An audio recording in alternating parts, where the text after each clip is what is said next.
Vamos a ofrecerle el uso de la palabra a nuestro compañero, amigo, estudiante, integrante de la Mesa Amplia Nacional Estudiantil, compañero Inti Mesías.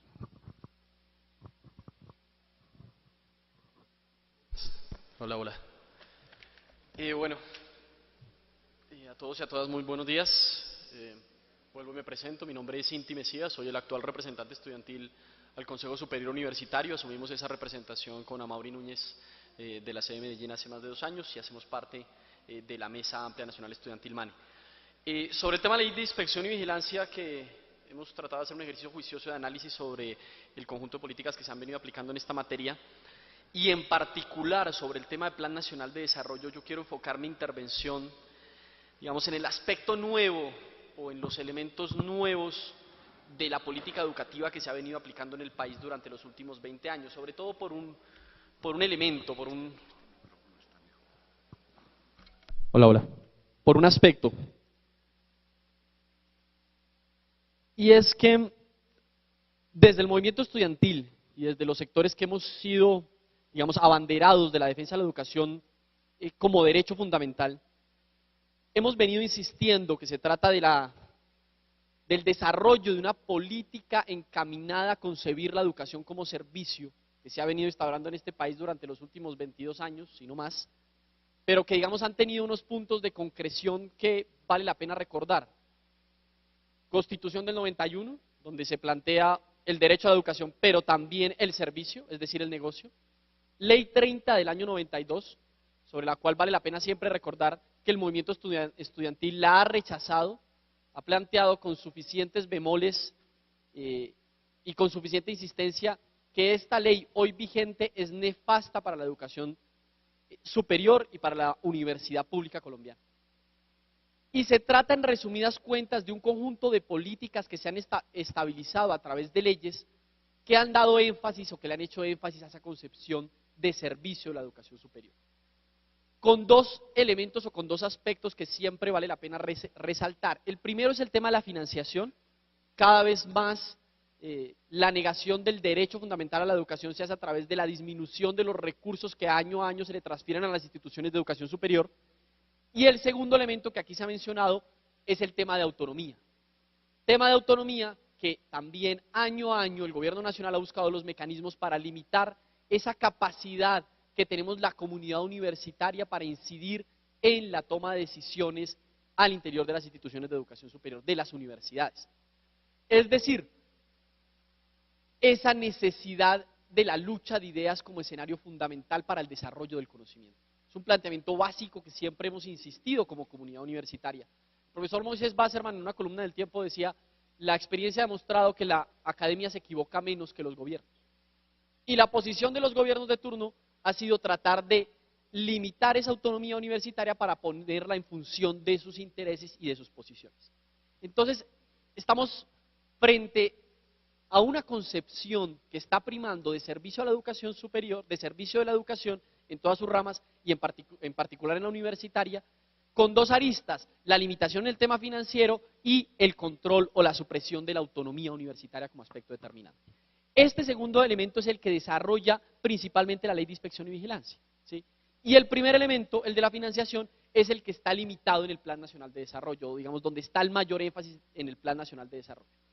Pero ¿cuál es el aspecto nuevo de todo este elemento, de esta política, digamos, de concepción de servicio a la educación superior?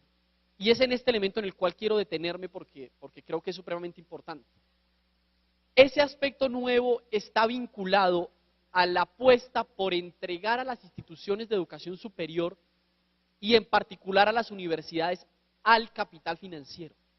Es decir, endeudar hoy no solo a los individuos que quieren acceder a educación superior a través del crédito ICETEX, sino endeudar a las universidades con organismos multilaterales para así poder financiar los problemas de infraestructura que las universidades hoy están padeciendo. Además de infraestructura, el tema de calidad docente, el tema de mejoramiento de las condiciones en las cuales se imparte educación, mejor dicho, todos esos elementos que competen al desarrollo del conocimiento de las instituciones universitarias. Estamos hoy frente a una apuesta del gobierno nacional por profundizar esta dinámica de endeudamiento de las universidades. Este elemento es supremamente importante porque se asocia directamente con el tema de la autonomía universitaria. Nosotros siempre tenemos una frase para resumir esto, y es: el que pone la plata pone las condiciones. Y es justamente eso a lo que nos vamos a ver abocados. Si usted, como está sucediendo hoy con la Universidad Nacional de Colombia, adquiere un cupo de endeudamiento por 200.000 millones de pesos, hoy ya la Universidad Nacional reporta un déficit de 93.000 millones de pesos solo para inversión en el año 2015, 93.000 millones. Y si va a adquirir un préstamo por 200.000 millones, ¿qué sucede de aquí a 7 años cuando tenga que pagar esos intereses que nosotros estamos calculando entre 43.000 millones y 62.000 millones de pesos en 10 años? O sea, estamos diciendo que la universidad, por un préstamo de 200.000 millones, solo en intereses le va a tocar pagar aproximadamente entre 42.000 y 62.000 millones de pesos. ¿Qué va a pasar si en 7 años no tenemos cómo pagar esos recursos? Es evidente que esos organismos que prestan esos recursos empiezan a establecer un conjunto de condiciones para garantizar que se pague el crédito. Condiciones como disminución de planta docente, condición asociada a dar los contenidos que se definan para garantizar el negocio de la educación. En resumidas cuentas, es el ingreso del ánimo de lucro por la puerta de atrás. Ánimo de lucro que tumbamos en el año 2011, que el gobierno nacional trató de introducir, que hoy supuestamente critica, hoy no lo quiere meter por la puerta de atrás con el pago de intereses por parte de las instituciones de educación superior al adquirir créditos educativos.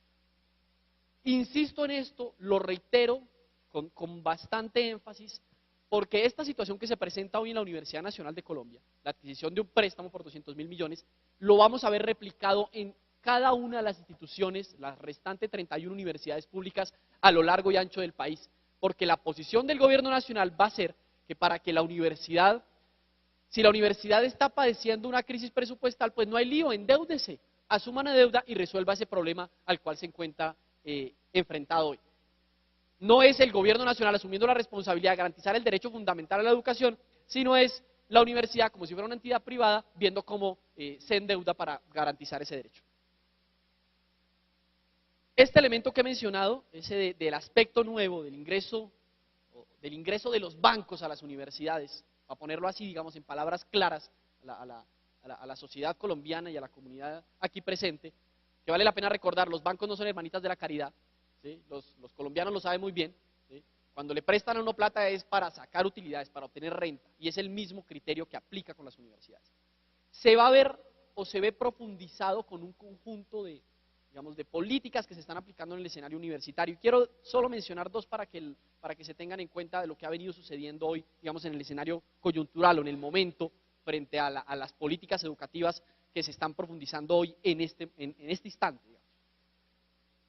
Además de todos los elementos que están condensados en el Plan Nacional de Desarrollo, el Gobierno Nacional emitió el 14 de enero, si no estoy mal, el decreto 055, donde le establece a las universidades la responsabilidad de pagar la vinculación a riesgos laborales. Es decir, sumado a toda la asfixia presupuestal, a la disminución del presupuesto que muy bien mencionó el representante de la Cámara, Alirio Uribe, sumado a todo eso, al no asumir, a la posición del gobierno nacional de no asumir el pasivo pensional, que también está condensado en el Plan Nacional de Desarrollo, sumado a todo esto, el gobierno nacional asume o plantea que las universidades deben asumir cada vez más responsabilidades en aspectos financieros. Uno es el decreto 055, que para solo la Facultad de Odontología de la Universidad Nacional implica 200 millones de pesos, solo para la Facultad de Odontología de la Universidad Nacional. Para la Universidad de Caldas implica alrededor de 380 millones de pesos, solo para la Universidad de Caldas. Si usted tiene ya una universidad que año tras año está cayendo en un déficit y que más es para sumar le pone más deudas, pues estamos acelerando un proceso, digamos, de pauperización, de eliminación de las condiciones actuales en las cuales vive la Universidad Colombiana. Y además, como perlita, esto sí quiero resaltarlo porque fue un tema en el cual nos enteramos el día de ayer, la representante de la Facultad de Ingeniería de la Universidad Nacional, que también está presente hoy en este escenario, planteó esta discusión que es supremamente importante. El gobierno nacional, que anunció, que presentó un Plan Nacional de Desarrollo desfinanciado en 90 billones de pesos, si se acuerdan, que hace una semana anunció el congelamiento de 6 billones de pesos, que supuestamente no iba a tocarles la inversión social. Sobre la base de esos anuncios que ha hecho, envió una orden de austeridad a las universidades y a todas las instituciones públicas del país. Esa orden de austeridad ya llegó a la universidad, donde se le ordena, en esos términos, a las diferentes facultades que reduzcan en un 10% su gasto. Esto es absolutamente grave para la Universidad Colombiana y es un llamado de alerta que estamos haciendo a todas las demás universidades públicas del país que se van a ver afrontados a esta situación, con un gobierno nacional que dijo que no iba a tocar la inversión social. Hoy está obligando, está planteando de manera abierta, con un memorando que llegó a las decanaturas de las facultades, que reduzcan su gasto en un 10%. Es ese el mecanismo que el gobierno nacional va a utilizar y está utilizando para paliar la crisis económica. Y con esto cierro. Aquí entramos justamente en esa discusión que hemos planteado como movimiento estudiantil.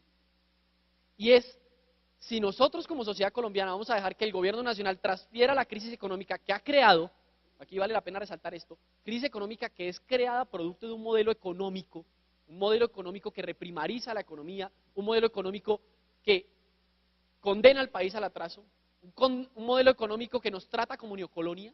¿Sí? Si ese va a ser el énfasis, ese énfasis del gobierno nacional en ese modelo económico, que se quiere transferir responsabilidad, crisis del modelo económico que se quiere transferir a la sociedad colombiana, si nosotros vamos a permitir eso o no. Es esa justamente la discusión que estamos dando hoy en el escenario nacional. Si la crisis la pagan las multinacionales y el sector financiero, o lo paga el pueblo colombiano.